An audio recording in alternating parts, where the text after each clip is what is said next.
Welcome to Monday Morning Coffee with Inside the Firm.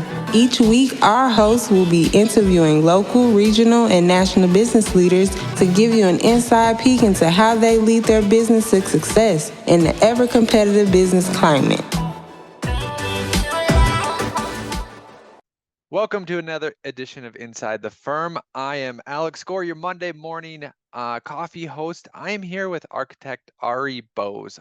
Ari was a former director of IBI Group and helped transition that firm into a profitable firm or department, and we'll get into that later. And now he is part of the executive team at Bluwatr, which is creating a network of architecture and engineering companies that is focused on creating tech-forward design culture. They invest as co-partners with management teams that seek tech-driven innovation, unique domain experience, operational innovation, and flexible capital for growth. Ari, welcome inside the firm. Hi, Alex. Great to meet you. So that all sounds extremely interesting to me, because I believe the same as you. With running a firm, there's people, projects, and profit, and each one of those are very difficult to get right, but essential to get right. But let's go even before your IBI group experience. Can you tell us a little bit about your past that's relevant to what got you where you are today? Yeah, absolutely. I'm an architect. I did my undergrad in architecture back in India. Seems like a long time back. I shouldn't say it because it really aged me quickly here. Okay. But when did you graduate? 2002. Oh, that's not too bad. And then I did my master's at the University of Arizona. And after that, practiced architecture firstly in Phoenix, then California, then moved to the Middle East for a little bit, and then I've been in Canada for a little bit over a decade now. So did you think you just didn't like all that sun and nice weather, so you might as well move to Canada? Is that what happened? Don't even get me there. It's called falling in love with your future wife. That's what around the world. So that's fair. That's fair. Okay, let's backtrack a little bit then. Talk about IBI Group, where you came in to that firm, what that firm was about, and where you helped lead it. Yeah, I mean, I don't know. I'm assuming you know a little bit. If not, IBI was one of the largest AE firms in North America. I say was in past tense because IBI got acquired by Arcadis, which is a Dutch organization last year, actually 2022 now. But it was a very large firm, about 3,000 plus people. And I was IBI's client because I used to work for a contractor here in Canada for some time.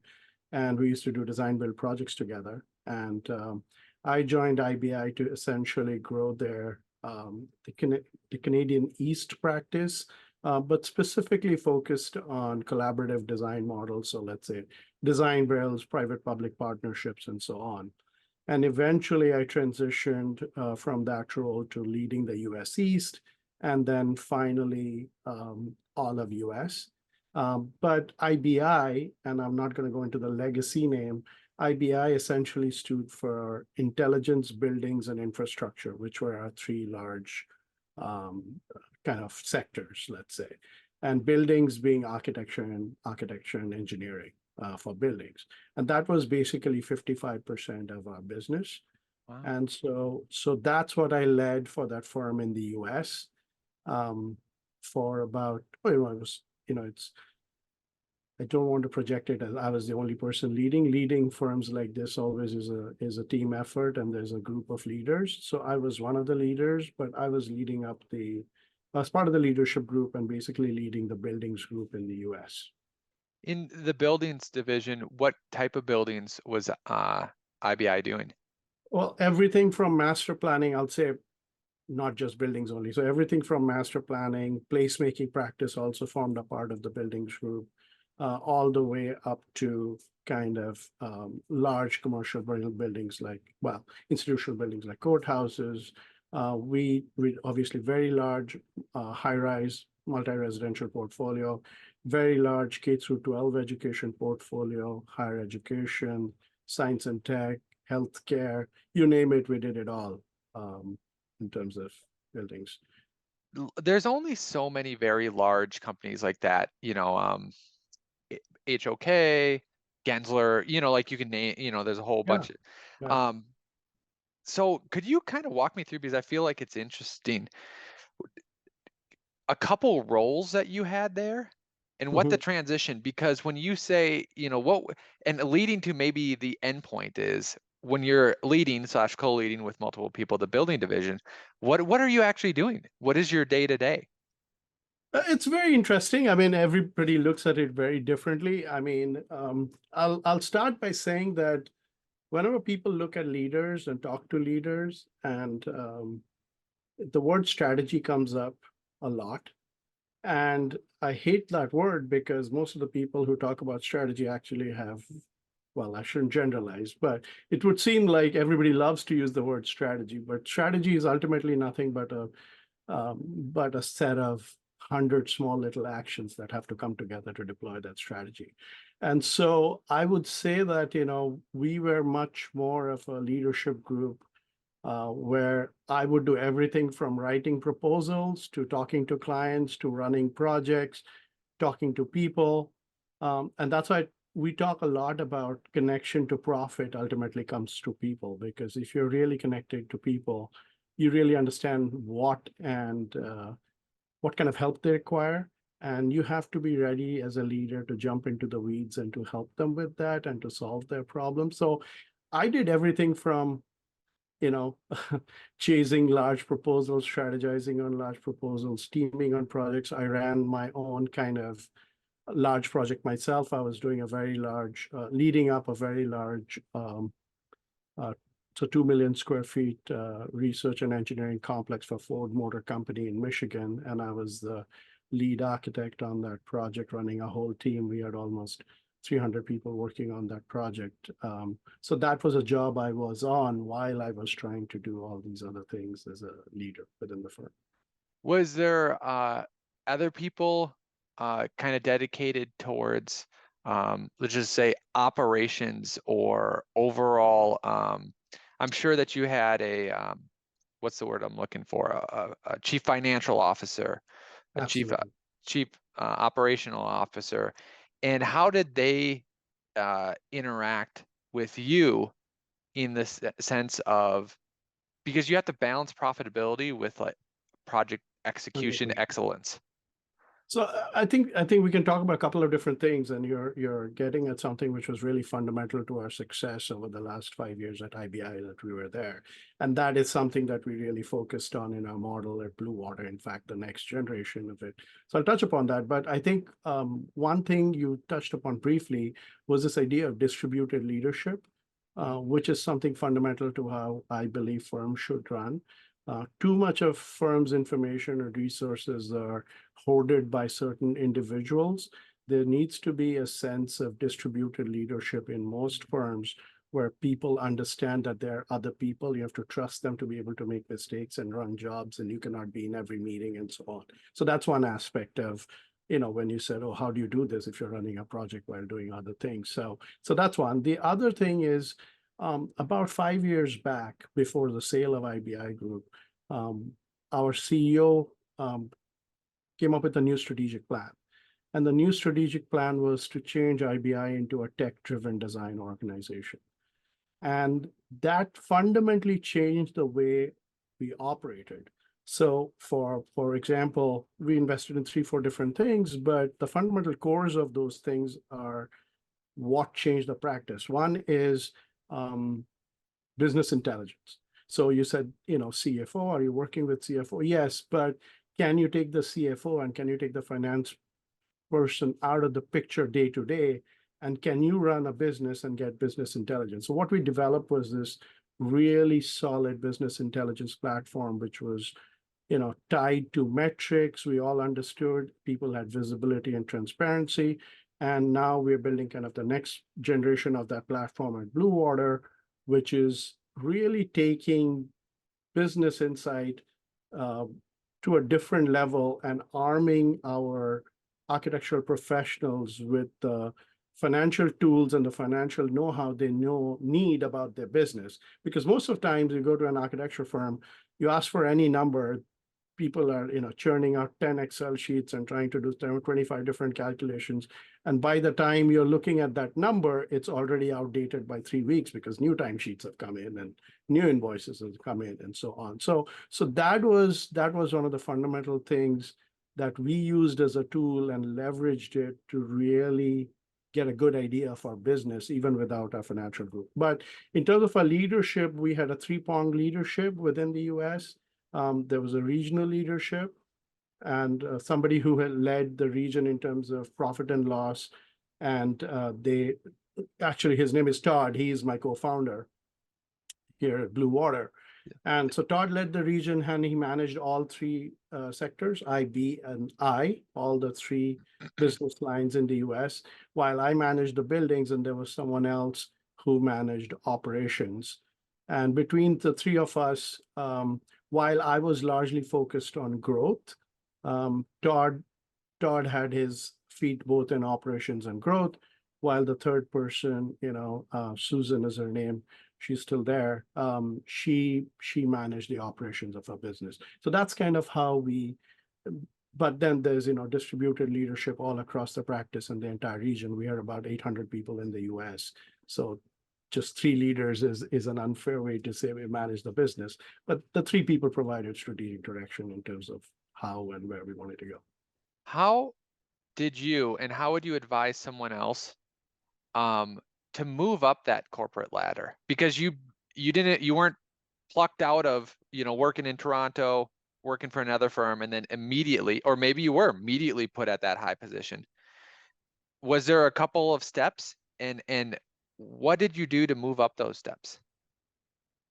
Important question. It's just a very interesting question, I think. I've thought about it a lot myself. I think, I never looked to get into these positions by myself. There was never a job advertised for these. And it seemed like I always got these titles 2 years or a year after I had already been doing the role. That is not probably a painting any organization good light, but that's just generally how it happens. But can I stop you there? Because I think that people should rewind and hear that again. You can make the role you want to become if you take the responsibility for it and do it well. That's exactly it. That's what I was going to come to say, that, if you want to do something, go be that change in a way. And it sounds really idealistic, but that's just a couple of things I did. I think, I became a trusted resource to one of the top leaders, and I didn't do it out of any intention. I just, he could call me whenever he wanted, or if he knew that there was one person who would answer his call, if he needed something urgently on any day, I would answer it. And it's not because I was looking for anything. It's just, that's just my nature to jump in and go solve things whenever. What would they be looking for? What were they calling you for? Simple thing, like, one day I get a call, and I'm not again saying that this should happen every day, but let's say they called in one day, they called me on a Sunday in the morning and said, hey, we're in a bit of a trouble here because we have an RFP that's due tomorrow evening in Cyprus. And I've just reviewed the RFP and it's not written well. And the fees are not in good shape. Is there a way you could help us get this together? And so I said, sure. And I jump in and I realized that it's not just a little bit to fix, there's a lot to fix, and just kind of take ownership and then go on from there. So that's just one example. There are several other examples. That just automatically gets you invited into meetings where people are asking and questioning why you're in this meeting when everybody else is a director in the firm. And so, that just, one thing led to the other, and eventually people questioning the leadership or me as to why I was in a meeting when there are other directors only in the meeting while I'm just an associate. That didn't bother me at all. Thankfully it didn't bother the actual ultimate leader. Yeah. And eventually people recognize you for who you are and your value, and you get there. But it happened in a certain way. Obviously, when I started, I was tasked with building a pipeline business. And in the first 18 months, we built close to $19 million of fees in pipeline. So, the 18 months to get there were very nerve-wracking, because you're always worried about the mandate you're taking up and what that could mean. And there are days when you show up and you feel like nothing's going your way, but you have to stay at it. If someone was tasked to build a pipeline of work, or if someone was listening and saying, I might work on bringing in projects and making my own job, literally from day one, sitting down in your desk, what do you start to do? There's two things. The first one is what my co-founder Todd always says: pick up the phone and talk to somebody. You'll learn something new. So whatever we do, pick up the phone, call up somebody, learn something new, whether it's a new project or you think, somebody's advertising for a hospital, read the news. Obviously my mandate was very targeted towards design, build, and collaborative delivery projects and private-public partnerships. So I picked the direction that I obviously need to make a really good relationship with the contractors. So I would just pick up the phone and call them and secure meetings. But you cannot walk into a meeting unprepared. I never walk into any meeting unprepared. My goal always is to walk into a meeting, and I'm not saying I'll be the most learned, but I am prepared for the meeting. And it always helps to be prepared for the meeting, whether it means learning about that person, learning about the client. So that's one thing. The second thing is, it goes with the first thing, is what is called eat the frog. And eat the frog is, I really believe it as a personal principle in life, is do the thing that you least want to do first. So the most uncomfortable thing for most people is to actually pick up the phone and make a cold call to somebody and make an introduction. And I really made it a point to just come in every morning and do that. Like, the first thing would be, these are the 10 people I need to call, and hopefully one of them answers and I can have a conversation and go to lunch with them. So it doesn't need to be that one thing. Just figure out what your frog is and eat it. Yeah. Important. No, I love that. When you're thinking about growth, there's growth in whatever area you're in, the Philadelphia area, the Denver area, and you can target those people. When you are either advising, or maybe that you did this, but you work with other architecture firms to grow a new office in a different location, what do you think the right steps are of how to do that? Meaning, because some people subsidize it, and maybe that's the only way. Other people might want to get a project in there first. What's your kind of experience or at least advice in a branch office? Well, you have to think about why is somebody planning to open a branch office in the next location? That's a question for you, so that I can get some more information. Yep. Oh, why? We Yeah. want to take our expertise in style to a new market. Let's just say Dallas, from Denver to Dallas. Yep. Okay. So it's interesting you say that, because we did a lot of work in that, and there's a little bit of understanding, at least the way I would go about it. Firstly is understanding the major forces that play in the market. Right now, the major forces that play in the market determine the areas that you want to play in or how your market is being shaped. So for example, the major forces, large global forces that are shaping our market are, immigration, climate change, social justice, digitization. These are at least four. Fifth would be onshoring, reshoring, and everything that's going on right now with the Houthis and everything. That's going to affect, again, what's going to happen with our onshoring and reshoring. All these are forces that are going to change the way our economy acts and behaves. And then you've got to look at some other things, like, what is the market you want to play in? Okay, let's say higher education. Okay, so is higher education, what is the investment in higher education going to be? What kind of things? Now we're seeing a lot of higher education investment in science and tech being in advanced materials, climate change, so that you can see how they're starting to align with those things. And then look at which states are spending the most per per pupil. So if somebody says, oh, go open it in Dallas, now Texas is a slightly different animal, let's say. If you were to say, go spend it in Texas, and I would say, well, why Texas?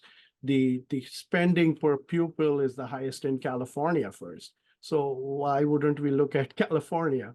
And so there's this like stepwise process to look at why we would go through something and pursue something. And then we would look at local climate. What is the best way of doing something in the office? Is it the best thing to just go a branch office? And what does that look like? There's several options, especially to large firms, whether you do an organic growth, whether you do, acquisition. Maybe there's a small existing player in the market. It's really hard to grow something just organically. Maybe it's better to just acquire a small practice and then put a leader there. And then, of course, there's other options like team takeouts, where you just take a group of a principal or, a group of leadership. I always believe that it's really hard to put just one person in a market and tell them that go shake it up.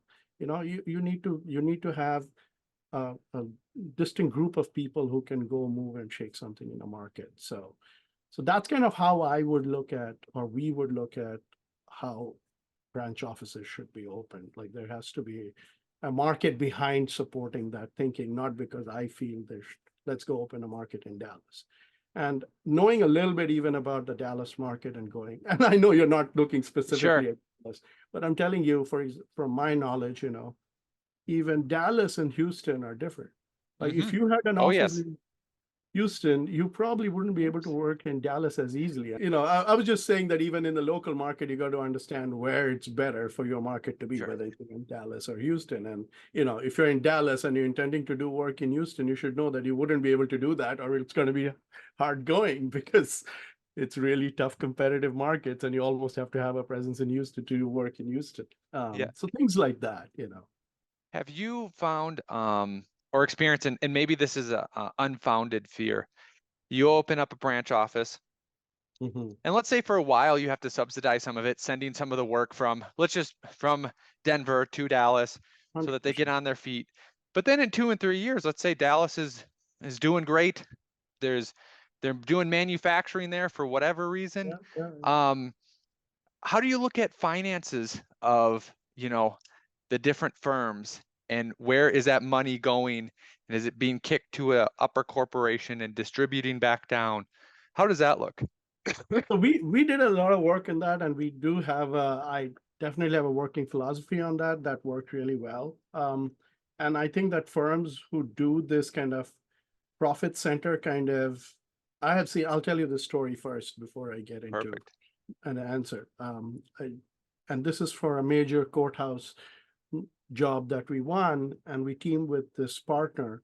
And this partner told us a story about how they had looked at, the principal of that firm. She told me that they had looked to team with another firm, and they got on a call with this another large national practice, and their Chicago office gets on the call and the New York office gets on the call. And from that large firm, while this firm was just looking at the partner. And the principal in the New York practice and the principal in the Chicago practice start arguing as to who's going to be running the job. And she was so turned off, they said, you're not our partner. We're going to go with IBI, and I'm going to talk to Ari, and the rest is history. But the reason I'm illustrating that story is that profit centers can lead to really complicated scenarios of how, like, at least all pulling together in the same direction. So that the best way to I think empower people, or at least recognize, is at 3 levels. One is profit as a whole. So that enables several different things. One is, if you look at profit as a whole, you may be in the Dallas office, which did really well, but you're in the Denver office.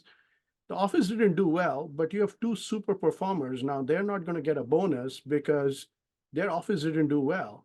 But they're great people in the office. So should they not be rewarded for some amazing work throughout the year? So I think you have to look at profit at different levels. One is at the corporate level, one is at a regional level, and finally at the office level. And it's not science. It's more art than science. But as a leadership group, you really have to look at all those 3 levels and then decide how to kind of incentivize people. And then, so, is it still though, is there basically, what's the term? You know how like all the chips that are made, all the different brands are actually owned by, let's say, Kroger or whoever, right? But then there's, Doritos and stuff like that. So there's Denver and Yeah. Dallas. Is it all separate books, but then it all goes to, pass through up to one corporation? No, like I said, you have to recognize it at three different levels. So, at an office level, maybe Dallas did. We had this kind of scenario. We had a practice in Texas where they were doing 25% year over year in EBITDA. Yep. While we had a practice in some other state which wasn't doing as well. And so we have to recognize that these are people here who are knocking it out of the park. And the problem with just taking everything up to the corporate level and not recognizing the local thing is, no, that's not. I just meant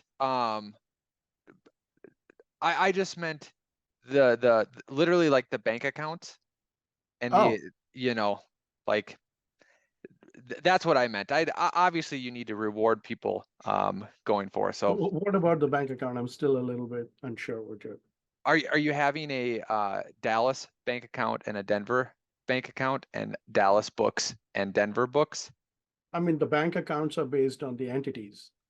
So if your entity is, let's say your ex-architects is your corporate entity, but for Texas, your ex-architects Texas, and for Denver, your ex-architects Colorado, then your bank account entities are attached to those bank accounts. But ultimately, they're going to come up to ex-architects as the corporate entity. Gotcha. Yep, that was. But you're asking two different things. One is revenue versus cash, which is a completely different kind of. It's a completely different. There's lots of firms, like how we recognize revenue in our business is I've seen so many different methods that it just I find it mind-boggling. Sure. Let's focus back on one thing that we talked about was creating profit. When let's just simplify it. You're looking into a firm. We're not looking to branch around or anything like that. What are some of the levers that you found that really influence the profitability of a firm? I think the biggest expense for any architectural firm are salaries, right? Compensation. And we like to look at where their compensation levels are. Compensation levels are one of the biggest kind of, not to say people should be charged less, but it's just compensation. We found that profitable firms, their compensation levels are somewhere between 62% to 71%. Anywhere where the compensation level goes beyond of the revenue. Okay. And anywhere that becomes more than that, like 75, 76, 77, we can see that the profitability starts going down. That doesn't mean that the salaries are high. It may be that they're overstaffed. It may be that they're not charging enough. There's could be lots of different reasons to why that is. But that's one single metric which definitely tells us what an issue could be. But why the profit? Because the operational costs ultimately fall between 15 to 25%, based on how things go. Some are more profitable than others. Some are, especially post-COVID, things have become a little bit more, I would say that people are really considering real estate choices. People are really considering where the technology choices become. So those things have started to change a little bit more, but that really affects your profitability. But I would say that the second is automation. We haven't talked about it at all, but when we're talking about technology, we spend a huge amount of energy. And one of the things that Bluwatr is doing is we really believe in automation. There's a lot of mundane tasks within architectural industry that we don't like RFIs. How much time does it take for an RFI coming in every time somebody has to log it in, putting it in an Excel sheet? Or let's say you win a project, which is from a proposal. Somebody is going in, creating a folder system with all these tasks can be automated. And we did automate it. And you can take at least 2.5% out of your operational costs just by automating tasks like that. So things like that are definitely one or two different areas we can look at for profit to increase profitability. That's awesome. Going back to what you're talking about is having information at your fingertip and creating an intelligent business system that everyone can use. And I'm sure that that's part of Bluwatr as well. What does Yeah. that look like for the day-to-day for just a project architect who has a team and then one of the team members on there? How are they interfacing with that information? I mean, generally, quite a bit of that information is sensitive. So you don't want the whole firm to be able to have access to it. But you want the people who. So for us, it was everybody from basically the directors to the associates, right, and the senior associate. So in most firms, those are the people who can really impact, who can manage, and most of the project managers. I mean, project managers. We have a module separately for project managers, so they have access where they can only see the performance of their project. But we believe we can do that through their ERP system and doesn't necessarily have to go through the data intelligence platform, because the data intelligence platform has the full firm performance. But giving them those at their fingertips, it's really easy for them to be able to access that information and extrapolate the information. There's a little bit of education required. People need to understand what numbers mean. Like, what is a negative variance? And if you don't know what a negative variance is and how you can solve it and what might be causing it, there's no point in me just telling you your negative variance is $200,000, you know? What's a negative variance? A negative variance comes up when basically you don't have enough fee on the job. So let's say a contract hasn't been signed yet, or the next stage hasn't been authorized yet, but you're still working on the job and charging fees to it. So there's no fees left to account for the time. Gotcha. That makes complete sense. Could you talk about what type of firms Bluwatr is looking at working with, and what's kind of the difference after from their perspective with working with you? I mean, we have kind of two, three different things. One is, at least in terms of a value proposition and why we are different, we believe. One is, we are architects and engineers ourselves. We run an architecture and engineering practice. So we bring what we believe is firm empathy. So a lot of firms that, especially private equity and so on, who invest in these businesses, they don't understand necessarily the business, right? There's a lot of financial engineering involved and all that, and that's what they're doing. But they don't necessarily understand the core of the business and how business operates. And so they really don't necessarily understand all the tools that are available to fix the business, rather than just to chop and cut and sell and things like that. Mhm. So one is that we really understand how firms are. Second is this, like the idea that we are not investing in firms and acquiring them 100%. We want co-ownership and co-partnership. So we want all these architectural firms and engineering firms to continue to maintain leadership and in fact grow new leaders through this process to ensure that they have skin in the game and they can bring, generate their own value out of this growth. I mean, architects and engineers build the city around us, right? Like, I mean, we're building it, but are often left out of the value creation process. So we believe that our model really will not only help them grow, but reap the benefits of their growth. And then tech and technology-driven processes that we'll bring will ultimately, lead to much more profitable, easier, more efficient ways of working than how, we're basically trying to build a platform, the next generation platform for architects and engineers.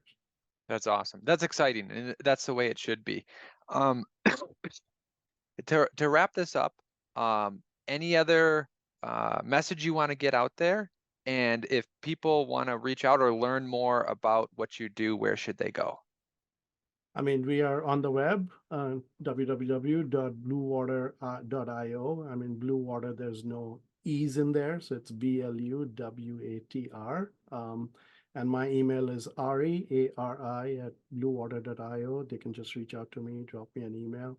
Yeah, I mean, there's no bad questions. And it's a very highly controversial talk. I'll tell you, people are really, when you talk about firm transition and things like that, people coil up and don't want to talk about it. But it's a real thing, and there's absolutely, we're open to a chat and having a conversation, learning more. If not anything, maybe we can help you or another firm to get better. Doesn't matter. And our interest is we're really passionate about the industry, passionate about the profession as architects. We love great design, and so that's kind of where we wanted to go, and hopefully their firms will find us valuable and can engage with us.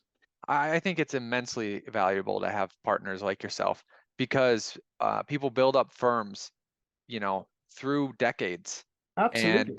and they can be left with having a great career and having Yeah, the salary while they made it, and that's great. But it doesn't have to be that way. So absolutely. if anyone's in that position, I recommend them reaching out to you. Absolutely. Thank you, Alex. All Appreciate right. it. Thank you for being inside the firm.